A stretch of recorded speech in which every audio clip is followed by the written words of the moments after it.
For 122 years, the town of Eustis, Florida has been celebrating George Fest. It's a community celebration of all things George Washington, with the capstone being a parade on Washington's birthday. A few years ago, 30 minutes before the start of the parade, the Eustis Police Department received an email saying there were explosive devices planted along the parade route.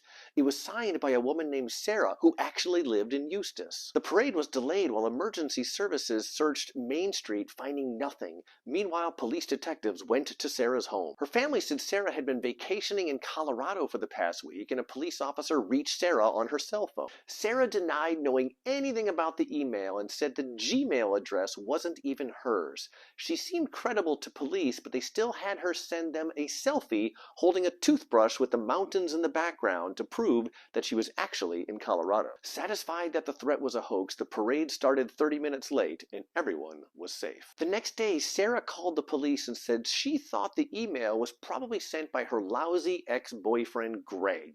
She had just dumped him, and this was exactly the kind of thing he'd do to send trouble her way. So the Eustis police called in the FBI to assist with the process of getting legal service to Gmail and tracing the IP address associated with the email threat, and I was assigned the case. So I drove 3 hours to Eustis and partnered with the police detective leading the investigation. We both agreed that Greg seemed like a logical suspect for the threat, but getting the data from Gmail and tracing the IP address would take a while. I said to the detective, let's bring Greg in for questioning, and I'll try to get him to confess. It's what I do. And that's what happened. Greg came into the police station, and after initially denying sending the threatening email, he eventually told me the truth and said he was just trying to get Sarah in trouble. After getting the confession, I was kind of out of it.